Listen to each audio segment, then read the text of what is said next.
តើអ្នកដឹងទេថាមានរបស់ជាច្រើនដែលបារាំងបានបង្កើតឡើងដែលវាបានធ្វើឲ្យជីវិតរស់នៅប្រចាំថ្ងៃរបស់មនុស្សកាន់តែមានភាពងាយស្រួលកាន់តែប្រសើរនិងកាន់តែជឿនលឿននៅក្នុងវីដេអូនេះខ្ញុំបានស្វែងរកការច្នៃប្រឌិតកំពូលទាំង10របស់បារាំងដែលមានប្រយោជន៍នៅក្នុងជីវិតប្រចាំថ្ងៃរបស់យើងវាមិនមែនមានត្រឹមតែ10នេះទេតែវាមានច្រើនណាស់ដែលបារាំងបានបង្កើតដូចជាឧបករណ៍សម្ភារៈម៉ាស៊ីនគ្រឿងចក្រយានជំនិះនិងរបស់របរប្រើប្រាស់ជាច្រើនរាប់មិនអស់ជាការពិតណាស់ជនជាតិបារាំងបានចូលរួមចំណែកនៅក្នុងជីវិតបច្ចុប្បន្នរបស់យើងជាមួយនឹងការច្នៃប្រឌិតដ៏មានប្រយោជន៍ជាច្រើនហើយពួកគេគួរតែត្រូវបានទទួលស្គាល់និងកោតសរសើរចំពោះការបង្កើតថ្មីទាំងនោះនៅពេលនេះសូមលោកអ្នកទៅជ្រាបទាំងអស់គ្នាអំពីការពិតដ៏អស្ចារ្យនៃការច្នៃប្រឌិតរបស់ជនជាតិបារាំងដូចតទៅទី1 Stethoscope នេះគឺជាការរកឃើញរបស់ជនជាតិបារាំងដ៏អស្ចារ្យបំផុតមួយដែលបានជួយសង្គ្រោះជីវិតមនុស្សរាប់មិនអស់វាគឺជាឧបករណ៍ដែលវិជ្ជាបណ្ឌិតមិនអាចខ្វះបានឧបករណ៍សង្គ្រោះជីវិតនេះគឺ Stethoscope ដែលត្រូវបានបង្កើតឡើងដោយគ្រូពេទ្យជនជាតិបារាំងឈ្មោះថា René Laennec នៅក្នុងឆ្នាំ1816វាបានក្លាយជាឧបករណ៍វិទ្យាសាស្ត្រដ៏សំខាន់បំផុតមួយដែលវិជ្ជាបណ្ឌិតគ្រប់រូបតែងតែយកមកប្រើប្រាស់ជាចាំបាច់វាដំណើរការដោយប្រើឧបករណ៍រំញ័ររាងជាឌីសតូចមួយដើម្បីឲ្យវិជ្ជាបណ្ឌិតអាចស្ដាប់ឮសំឡេងនៅផ្នែកខាងក្នុងនៃរាងកាយរបស់អ្នកជំងឺទី2ម៉ាស៊ីនដេរទោះបីជាប៉ាតុងដំបូងសម្រាប់ម៉ាស៊ីនដេរត្រូវបានបង្កើតឡើងនៅក្នុងឆ្នាំ1755នៅក្នុងប្រទេសអង់គ្លេសក៏ដោយតែការអនុវត្តដំបូងត្រូវបានបង្កើតឡើងដោយជាងកាត់ដេរជនជាតិបារាំង Barthélemy Simonier នៅក្នុងឆ្នាំ1829គាត់បានធ្វើប៉ាតុងការរចនារបស់គាត់នៅក្នុងឆ្នាំ1830ហើយ Simonier បានបើករោងចក្រមួយភ្លាមៗដោយបានចាប់ផ្ដើមផលិតឯកសណ្ឋានសម្រាប់កងទ័ពបារាំងដោយប្រើម៉ាស៊ីនដេរថ្មីរបស់គាត់ប៉ុន្តែការបះបោរដោយជាងដេរដែលមានការភ័យខ្លាចបានបំផ្លាញរោងចក្ររបស់គាត់នៅក្នុងឆ្នាំ1831ទី3ម៉ាស៊ីនគិតលេខជាការពិតណាស់សិក្សាមុខវិជ្ជាគណិតក៏ដូចជាការគណនាលេខវាពិតជាមានភាពយឺតយ៉ាវនិងអាចមានកំហុសឆ្គងបើសិនជាគ្មានជំនួយពីម៉ាស៊ីនគិតលេខនោះទេដូច្នេះអ្នកត្រូវអរគុណដល់អ្នកបង្កើតម៉ាស៊ីនគិតលេខនោះគឺលោក Blaise Pascalគាត់គឺជាគណិតវិទូជនជាតិបារាំងជារូបវិទូជាអ្នកបង្កើតទស្សនវិទូអ្នកនិពន្ធនិងជាអ្នកទ្រឹស្ដីកាតូលិកគាត់បានបង្កើតម៉ាស៊ីនគិតលេខនៅក្នុងឆ្នាំ1642ហើយគាត់មិននឹកស្មានទេថាម៉ាស៊ីនគិតលេខនេះវាបានជួយមនុស្សរាប់លាននាក់នៅជុំវិញពិភពលោកយើង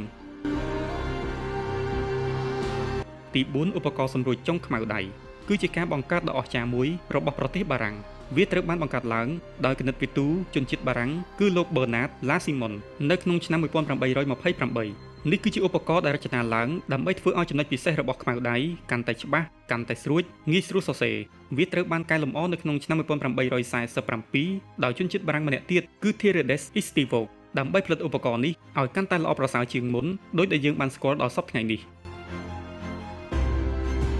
ទី5ម៉ាស៊ីនសម្ងួតសក់ដែលភាគច្រើនគេហៅថាម៉ាស៊ីនផ្លុំសក់ត្រូវបានបង្កើតឡើងដោយជាងកាត់សក់ជនជាតិបារាំងគឺលោក Alexandre Godefroy នៅក្នុងឆ្នាំ1888ទោះជាយ៉ាងណាក៏ដោយការរចនាដំបូងរបស់គាត់ហាក់មិនទាន់បានល្អប្រសើរនៅឡើយទេប៉ុន្តែឧបករណ៍អេឡិចត្រូនិកមួយនេះផ្ដល់ភាពងាយស្រួលណាស់ដែលអាចធ្វើឲ្យសក់ដែលសើមឆាប់ស្ងួតទៅវិញដោយសារតែខ្យល់ក្តៅបាញ់ចេញពីម៉ាស៊ីននេះពិភពលោកសម័យទំនើបបានអភិវឌ្ឍម៉ាស៊ីនសម្ងួតសក់នេះឲ្យកាន់តែមានភាពងាយស្រួលប្រើនិងកាន់តែទំនើបថែមទៀត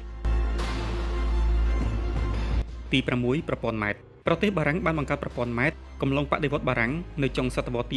18ដោយសភាជាតិបារាំងបានដឹកនាំបណ្ឌិតសភាវិទ្យាសាស្ត្រប៉ារីសដើម្បីធ្វើស្តង់ដារឯកតារង្វាស់បណ្ឌិតសភាបានបង្កើតប្រព័ន្ធទស្សភាគដែលពួកគេហៅថាម៉ែត្របានពីពាក្យក្រិចដែលហៅថាមេត្រុនមានន័យថាដើម្បីវាស់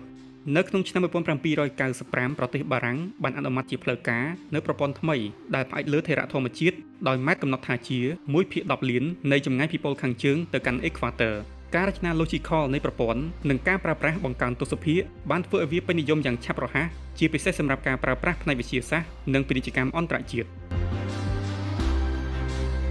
ទី7 Prasinoscope ជំហានដំបូងនៃការផលិតខ្សែភាពយន្ត Prasinoscope ជាអ្នកស្នងតំណែង PC Ostrov គឺជាឧបករណ៍គំនូរជីវចលដំបូងគេដែលបង្កើតឡើងដោយជនជាតិបារាំងឈ្មោះថា Charlie et Marinotte នៅក្នុងឆ្នាំ1877វាបានប្រើបន្ទះនៃរូបភាពដោយដាក់នៅជុំវិញផ្ទៃខាងក្នុងនៃស៊ីឡាំងវិលដើម្បីបង្កើតជារូបភាពមានចលនា Prasinoscope បានធ្វើឲ្យប្រសើរឡើងជាង C Ostrov ដោយជំនួសកន្លែងមើលតូចចង្អៀតជាមួយនឹងរង្វង់កញ្ចក់ទី8កង់ដំបងដែលមានឈ្នាន់សម្រាប់ធាក់ ទោះបីជាមធ្យោបាយដឹកជញ្ជូនដំបូងដែលយើងអាចសម្គាល់បានថាជាកង់ត្រូវបានបង្កើតឡើងដោយជនជាតិអាល្លឺម៉ង់នៅក្នុងឆ្នាំ1817ក៏ដោយប៉ុន្តែក្រោយមកជនជាតិបារាំងបានបន្ថែមឈ្នាន់ដើម្បីធាក់ឲ្យកង់មានចលនាទៅមុខងាយស្រួលជាងមុននៅក្នុងឆ្នាំ1868ជនជាតិបារាំងឈ្មោះថា Pierre Michot និងកូនប្រុសរបស់គាត់ពីរនាក់ទៀតគឺ Ernest Michot និង Pierre Lalliman បានបន្ថែមការជំរុញមេកានិកជាមួយនឹងឈ្នាន់ទៅនឹងកង់ខាងមុខវាបានចូលទៅក្នុងផលិតកម្មទ្រង់ទ្រាយធំភ្លាមៗ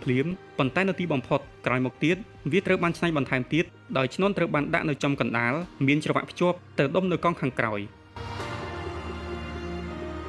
ទី9ឆ័ត្រយោងឆ័ត្រយោងទំនើបត្រូវបានបង្កើតនិងសាកល្បងជាសាធារណៈនៅក្នុងប្រទេសបារាំងដោយ Louis Sébastien Lenormand នៅក្នុងឆ្នាំ1783ឆ័ត្រយោងប្រវែង14 ហ្វីតរបស់គាត់ធ្វើពីផ្ទាំងក្រណាត់និង wicker ដែលត្រូវបានប្រើដើម្បីលោតចុះពីប៉ម Montpellier Observatory ដោយសុវត្ថិភាព